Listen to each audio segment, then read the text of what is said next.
It's great. Why? Just have a seat. Why are we even doing this now? Because apparently I'm just this mindless parrot that all I can do is imitate people. I don't know anything. But it's Valentine's Day. And we promised... So what? I don't care. We promised everybody a Valentine's episode. What? The Valentine... What? Last year. Valentine's. You gave me a very, very pretty rock. Lupercalia. Yes. Lupercalia. That's today? Yes. Oh. Get things started. Go ahead. But Professor Jeffers...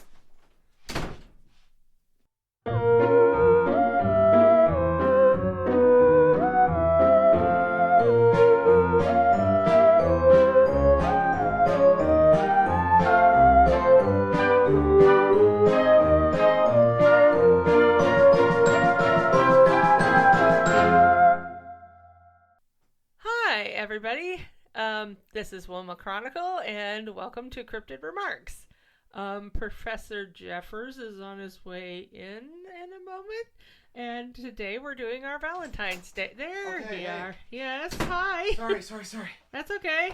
What happened? Happy Lupercalia. Oh, that is great. Thank you. Oh, yeah. Sorry, I completely forgot. That's okay. Okay. Thank you very much. That's a beautiful rock. Oh well, you're welcome. Thank you so much for that. So yes. Okay, should I go ahead and do the music then? I think I already. You could just start. It's fine. We're okay. Yeah. Sorry. We're recording. Go ahead. Okay. Yeah. It's fine. You can edit that out, right? Oh yeah. Sure. Okay. Yeah. All right. Calm down. Hello and welcome to Cryptid Remarks. I'm Professor Edward Jeffers. And I'm Wilma Chronicle. And it is that time of year again. It is Lupercalia. And we promised last year that we would do another Lupercalia episode. Right. Right. This one just had more to it than last year, which covered a few cryptids. Now, in this case, you actually affected what was going to be on this episode because you mentioned that we didn't cover any of the love gods. That's true. We didn't. So we're going to do that today. Oh, cool. That's great. Yeah. I just thought it might be nice. And I am in no way covering all of them. So no, that would take forever. Next year we can either do more or we can, do some cryptids, whatever, It'll be fine. But I thought I would start with one of my personal favorites, and that is Bast. Bast. She's sometimes called Bastet. She is the feline goddess of love, protection, and beauty, and also perfume and dance. Cool. Gods wore a lot of hats back then. Yeah, that's fair. Yeah. So which pantheon does Bast belong to? Well, Bast is from the Egyptian pantheon. Ah, okay. I think she was born sometime during the Second Dynasty. Okay. Which now that was a long time ago. That was about 5,000 years ago. Mm-hmm. She basically started out as a lioness goddess. So still cat-like. Oh, yeah, she was still very feline in that case, but she seemed to calm down over time and just sort of centered down into being more like a house cat. Oh. And I think she really settled into that pretty fully sometime during the Third Intermediate period, which I think 1070 to 710, 12, something before the Common Era. Okay. So still quite a long time ago. Obviously. She had a twin sister named Sekhmet. Uh-huh. Now, I don't know if you've heard of her, but she's more of a warrior goddess, but also a goddess of medicine. Warriors and medicine. Interesting. Okay. Well, now, if you think about it, they fit together pretty well because who needs medicine more than people that are in a big fight and get hurt? Anybody. Like, people get sick. It's fine. Well, yeah, I know that, but I mean, warriors need medicine people maybe a little bit more than most. Well, I would think guess. I would say that warriors need it on a more advanced notice kind of situation, where some people get sick, Yeah. they aren't anticipating getting sick, whereas warriors are going into battle, so they know that there's the potential that they will need assistance. Yeah, and it's not, I don't think it was the Egyptians, but wasn't there a race of humans that would go into battle saying, today we are dead, and basically they're saying, we're going to go into this fight to win it, and not all of us are coming back, and we accept that. I don't know, it kind of sounds Spartanish, but it also could just Yeah. be any warrior class, really. Maybe that was the Klingons. Fair. It could have been the Klingons. I don't know. I mean, I haven't really watched a lot of Star Trek. So, Yeah, ditto. yeah. Well, another reason why Bastet might have been more of a cat than a lioness eventually is that she is also the goddess of pregnancy and childbirth. Okay, yeah. Well, past I'm just that, saying sorry. house cats are kind of known for Pregnancy and that childbirth. a lot. Yeah, that's Yes, fair. yes. Now, she was the consort. They really didn't, Mary? of Ptah, who Oh. was one of the creator gods of the Egyptian pantheon. Well, that makes sense if she's pregnancy and birth. Yes, and then she became the mother of, I think it's pronounced Mahes, who is a lion-headed god of war. Oh, So maybe getting that a little bit from his mom, and maybe Yeah. a little bit of rebellion, since she kind of leaned more into love and that sort of thing later in well, life. yeah, but also his aunt is a cat warrior thing, right? Yeah. But Shemet, yeah, or well, whatever her name yeah, and speaking of that, Bast also Mm. has been known for protection against contagious diseases, so that might have rubbed off from her sister as well. True. But also protection from evil spirits. Well, that kind of leans into warrior class situation, Well, right? Maybe, yeah, but it also kind of leans into back when evil spirits were blamed for a lot of things Yeah. that bacteria and viruses actually are responsible for, so we didn't know it was just actually evil creatures instead of spirits. Sure. That's fair. Yeah, I mean, I used to think that originally. There's no shame in that. You work with the knowledge you've got. Yeah. Yeah. I mean, there's, if you go back to biblical times, right? And you got the book of the Bible that says, hi, you should really wash in running water, but you don't know why that is. And now we do, but, they didn't know back then. That's because the people in charge actually tell us why now. Yeah, And exactly. somebody probably figured it out, at least that it works. Yeah. And then they're like, oh, we'll just tell them God told them to do it, Yeah, whatever, Yeah.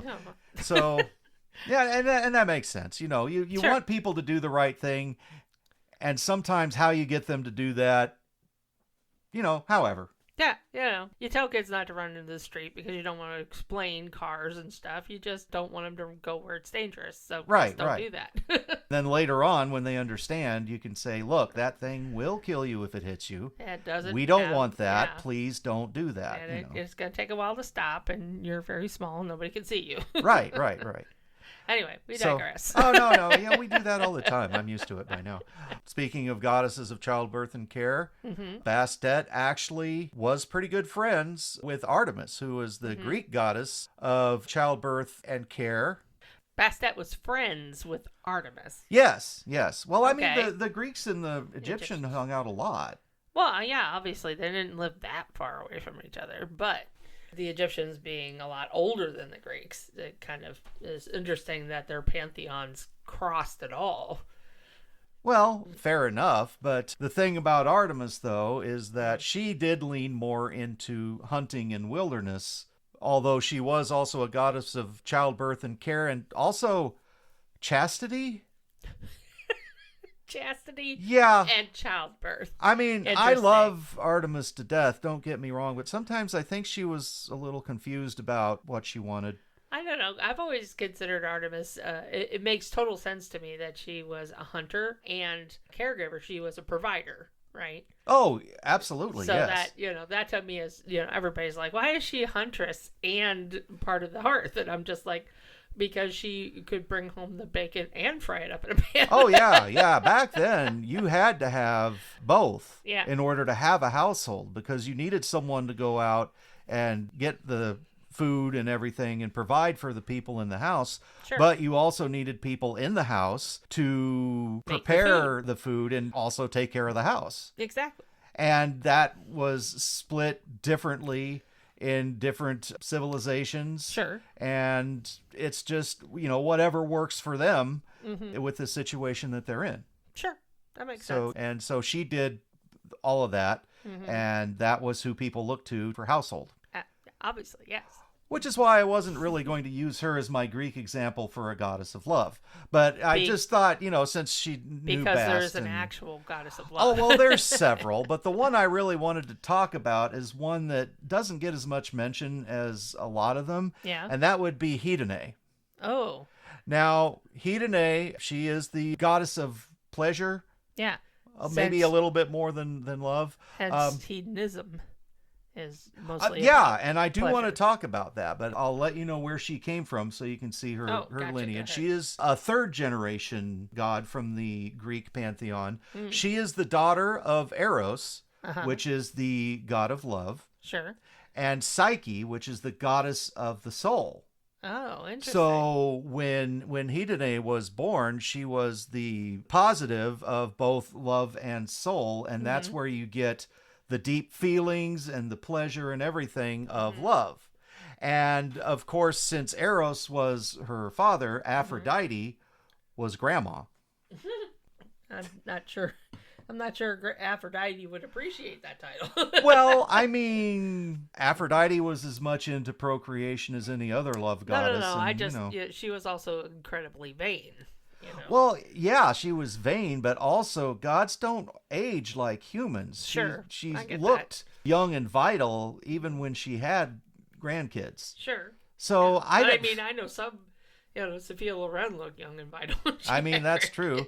Well, some people think she was a goddess too, but that'd be me. I think she's a goddess. Anyway, you're allowed to worship whoever you want. I'm not going to stop you. Anyway, Church of Sophia Loren.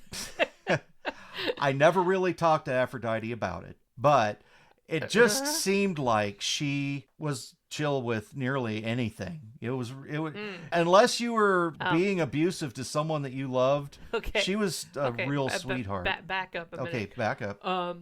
Tell that to Medusa. I said most of the time. And I have talked to Medusa, and okay, yes, she was really, really pissed about that. Obviously. And she had plenty of reason to be. Yeah. But she was more mad at Artemis, which is kind of weird. Yes. Because Artemis was just trying to protect her, but Medusa didn't see it that way. Anyway. Anyway, we were talking about the fact that Hedone was, in fact, the mother of hedonism. Sure. Which is a philosophy that states that the pursuit of pleasure and happiness is the point of human existence.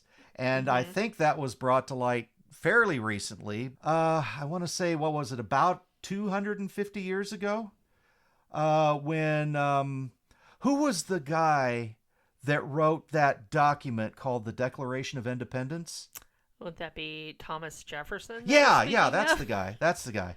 Thomas Jefferson was a believer in hedonism. Well, life, liberty, and the pursuit of happiness. No, that's exactly what hedonism is all about. Well, yeah, but in the Declaration of Independence is more about pursuing happiness by achieving liberty, which is not necessarily hedonism because you have to go through a lot to get there. It kind of is. It's protecting your right to be able to be happy and to enjoy yourself. Yeah. And the problem is that a lot of philosophers, scholars, religious leaders have twisted hedonism to make it a dirty thing. Well, no, because if hedonism is in its heart and soul a selfish thing, right? Because you want to pursue your own happiness. And that's the only thing anybody ever has a problem with. It doesn't necessarily have to be, because some people draw a lot of enjoyment from making other people happy. Yes, yeah, that's the reason why charities persist. Yeah, and that is where giving to other people. Yeah, and that is where hedonism flourishes. Now, if you get people that are only looking out for themselves, then I can see where hedonism could be a negative thing, because all you're doing is pleasuring yourself at the cost of all others. Exactly. If it's not exactly a don't do it, it's at least a cautionary tale. Fair enough. I mean, but that can be said about nearly any system, that if you don't do it right, it will go wrong. Sure. But, again, we're digressing. Yeah, we are quite a bit. So anyway, I was talking about Hedone's lineage. Sure. One of the things that I did like about her is she would hang out with the humans. She wasn't really an Olympian. She loved going around with humans and enjoying the simple joys of daily life with people, you know. Yeah, which makes sense. Yeah. Now, she does have a Roman counterpart. And I know a lot of people say, oh, the Romans just stole all their gods from Egyptians. And to an extent, maybe that's true. But I mean, gods come around from the needs of the people, which is where a lot of them are born. You get people needing love. You have a goddess of love there now. Well, it could also be just people trying to understand how the world works. And if they lack the knowledge, they fill it in with myth. Right? Yeah, and that's what manifests a deity. Right. Right. So Voluptus was also a Roman goddess that was mostly into the same thing. She was much more into the abundance thing, you know, making sure that you have the means to enjoy the hedonistic lifestyle without hurting other people. So voluptuousness would be from her. Oh, yeah, that's exactly where that word comes from. Okay. And you got to give her some credit because she is also considered one of the divine guardians of human life, Voluptus. Gotcha. So not just sex crazed hedonism goddess or whatever people think about them. Take care of yourself and take care of each other kind of situation. Right. Gotcha. You got it. Now, I'm going to move away from Greek now. Okay. And I'm going to head into Slavic territory, specifically Lithuanian. Okay. So Milda is a Lithuanian goddess of love and freedom. Oh, I like her already. Oh, yeah, she's amazing. But there are a lot of scholars out there that say that she didn't even exist. I think we could say that about any god or goddess. And also about any goddess that champions freedom. Oh, yeah. Especially freedom and love. Oh, no. Oh, so many people hate that, and I don't understand them. But I don't know. Just, if it were a god, they'd probably be okay with it, but it's a goddess, so no. And that's another thing that's annoying about humans. But anyway, she would be the one that influences both romantic relationships and the growth of crops because she's a fertility goddess. Okay, yeah, that makes sense. Right. Her name is linked to the Lithuanian word for sweet or gentle. Aw. And she is. She's sweet and gentle and just wonderful, and that's why people don't like her, I guess, and want to say she doesn't exist. Aw. She's like a lot of love gods in the fact that she's a big into flowers. Oh, no. And doves and swans. Oh, no. Yeah, big shock on those. But another thing that she's been known for is mediating for young couples who do not have the approval of their families for their love. Oh. Which also probably got her into trouble. Yeah, real Romeo and Juliet situations. Yes, but maybe not necessarily ones where everybody dies. That's always preferred. Yeah. To mediate without the death part. Yeah. And also in the same light there, she has been known to help struggling farmers when their crops are failing. Okay. To help fertilize the land and turn things around and maybe even give them some amount of crop when they didn't think there was going to be anything there. Oh, well, that's nice. Yeah. I mean, she does a lot of good. Yeah, sounds like it. I can't really say too much about that. Well, much more or...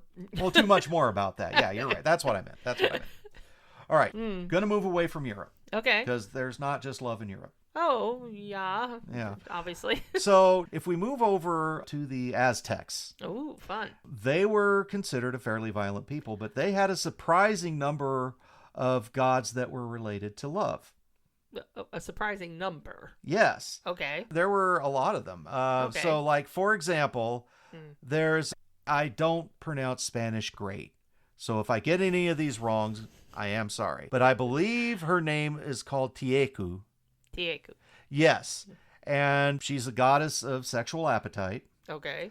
And honestly, I'm kind of disappointed they don't really talk about her that much anymore. I wasn't able to find anything recent on her except for the fact that there's a trading card game called Quetzal where she has a card about her. Well, at least somebody is acknowledging her existence. We'll call it Yeah, that. that's true. There is Tlatzalitl. Tlatzalitl. I'm not even going to try that one. Go Okay, for that it. you don't have to. That's fine. Who is the goddess of sex, sin, purification, and absolution. Holy samolies. She's got a lot of bipolar stuff going on there. Well, there was a little bit about her that kind of explains her really well on ancientorigins.net. Oh. Which I don't know if I've mentioned this website before. I might have. I think you have. Yeah, go to this site. There's a lot of really good stuff on there. But I'm just going to go ahead and read this because it's basically talks about her 4 phases, apparently, that she goes through, or guises. There's the first one, which corresponds to the goddess as a young woman. And at that point, she's the carefree temptress. Okay. Then, as she grows older, and I'm saying she instead of her name because I don't want to butcher that any more than I have already. That's fair. Acquired her second aspect as a goddess of gambling and uncertainty. Okay. And then in her middle age, she takes on the guise of this goddess who has the power to absorb the sins of human beings. And she's the one that you would confess your sexual sins to before you died, apparently. Okay. To be absolved of that. But then her final old age stage, she becomes this hag that preys on the youth. Okay. So yeah, she's is this kind of a seasons situation? I want to say that possibly that's the case, you know, Okay. because we have the 4 seasons. Yeah. And a lot of times gods will just kind of slide into what the humans are already experiencing Sure. so they can relate to them better. Yeah. So that very well may be the case. Her name actually does mean filth deity. Poor thing. Yeah, so she's got her positives and negatives. Yeah, but, obviously. you know, she's I don't quite, know if she deserves that. That's she's quite the bipolar god. Yes. yeah, kind of. Anyway. All right, so we're gonna go ahead and move on to Zakotsin, Ooh. who is a goddess of sexual desire, and her name actually translates into flower. Oh. And she handles the sensual and the nourishing aspects of love. Okay. And okay, I'm going to absolutely murder this. Yeah. The Talakax ipehualixtli. Taka zipehualixtli is close enough. Yeah, I'm never going to get any better than that. And it's just a ritual that celebrates her. Oh, gotcha. Okay. But that is quite a word. It is. And I wanted to embarrass myself in front of everybody. So, Well, I'm going to have to bring in some of my Spanish-speaking friends to help us out. and any Mexican, South American cryptids that are interested, I always like to have people here just to chat for a bit and let other people hear from them in their what they do and Drop us a line. what's bothering them and whatever. Yeah. All right. So Xochiquetzal is also another goddess of sex and beauty. And she is also a patron of luxury items. Oh, nice. People would wear animals and flower masks to her festivals. And she was, this is an interesting story, she was actually married to Tlaloc, who is the god of rain, who in his own way is kind of seen as a bit of a love god himself because he helps with fertility and stuff like that. Exactly. Yeah. Well, then Tezcatlipoca, I'm pretty sure I said that right, Okay. basically kidnapped her and forced her to marry him. And he is the god of the night and hurricanes and obsidian.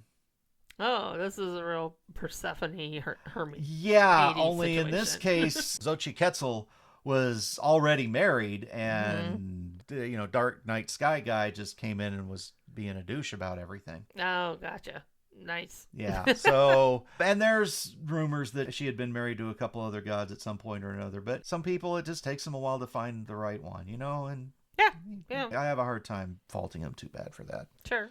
One more, Aztec. So I don't have any men that I've talked about, Well, that's not true. primarily at all. Well, the ones that were the primary focus. I mean, we Yeah, talked I get about you. Tlaloc, and I did talk about Eros, just Yeah. because he was her father, Yeah.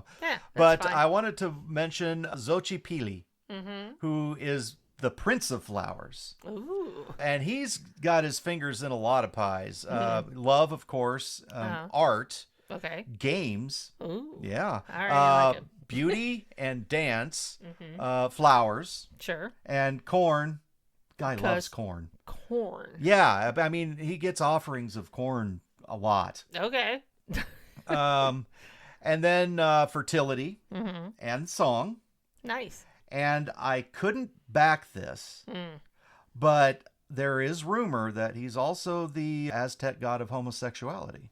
Interesting. Yeah, I think maybe I heard that a while back, but looking around for proof of this, all I found was an entry on Wikipedia, which you told me they lie sometimes. No. I didn't say they lie. I said that it's not always factual. So It'd how be is like, not factual different from a lie? well, I mean, if I tell you a story that I believe is true, but I haven't researched it and I haven't gotten any facts to back it up, that doesn't necessarily mean I'm lying. It just means that I maybe don't have all the facts. And that's a lot of I wouldn't even say a lot of Wikipedia, because they do try to back up what they're saying with facts. But also, I always just say Wikipedia is a great place to start. It kind of gives you a basis for something, but if you want to know more about it, then you should definitely do a lot more research yourself. But it's got a lot of interesting information. Yeah. But you shouldn't use it as your sole source of information. I tell you, the best source of information is getting out there and getting some firsthand experience. I just find it interesting that homosexuality would have its own deity. You know what I mean? It's like love just kind of all-encompassing, right? Yeah. So that'd be like saying everybody with a specific need has its own god. It's just Well, like, yeah, okay. but I mean, I understand I understand where you're coming from, but and not just gay men, the entire LGBT community gets a lot of flack from people that don't agree with them or whatever. Yeah. And if they need a god for them, I think great. Yeah. I don't want to pretend like I have a problem with it. I just find it interesting that there would be a definitive deity just for people that like somebody of their own gender. Yeah. No, I get it. I mean, and it is a lot more complicated than just that. I understand that, yes. and... But I don't know. I just thought it was interesting. Anyway. Yeah. But yeah. So, anybody else? I thought that Yes. Now, I don't know Catholicism, but I thought there was actually a about patron it either. saint to homosexuals. I don't have any idea. I'm sorry. Hey, if there's any Catholics out there that want to either there verify are a that, lot of Catholics out there. that want to either verify that or shout me down for accusing you of that, either one. Okay. You know Yeah, how I angry know people what I get mean. about that. I'm just saying, I don't understand it. They just do. It's fine. All right. But yeah, feel free to comment and let us know. Absolutely, yes. Because knowledge is power. Knowledge is power. Anyway, so And we're interested in getting as much power as we can. all the power. Okay, that didn't come out the way did for a not minute sound too. right. I just yes, we want to know things. That's all I'm saying. Yes, knowledge. Anyway, so that's all we're covering this year for Valentine's. Yes, Okay. and next time I'm thinking we got some questions from your favorite name to pronounce, didn't we? Yes. Yeah, Good we old didn't. Bite Brewmaster. Yeah, and we didn't have time to get to those today, and besides, we were talking about love gods. Yeah. So, So socials. That's what it is. Yes. Yes. Okay. So, we can be found on Discord. We have a channel there. We're on YouTube. I'm at Professor Edward Jeffers, all one word, and the channel is called Cryptid Remarks. Instagram, Cryptid Remarks, no space. At Blue Sky, I'm at profedjeffers.bsky.social. And we have a Facebook group called Cryptid Remarks. And if we decide to jump on any other socials, we will let you know. I've been thinking about things. Are you on Instagram? Yeah, Instagram. Yeah, I said think Instagram. I just missed it. No, Sorry. no, that's Go okay. ahead. That's okay. Any suggestions? Let us know. We're not doing X. Except X. Yeah, we won't Well, do X. actually, there's a lot. We won't do Telegram. We're not doing X, and there's another one, but I don't remember what it's called right now. Okay, So yeah. it's fine. we It's there's fine. just a lot we'd like to avoid. Let's just put it that that's way. fair. Anyway, I think, is that it? I think we're done. Okay, well, I hope everybody has a great day, and remember, if you think you saw something, you probably did. bye.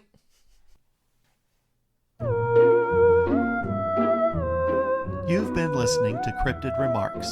The part of Professor Edward Jeffers was played by Jeffrey Morton.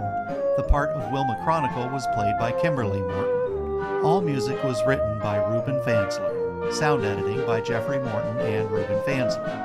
Our web guru is Aaron Milosik. If you have any questions you would like us to cover, contact us at cryptidremarks@gmail.com or link to our Discord through cryptidremarks.com.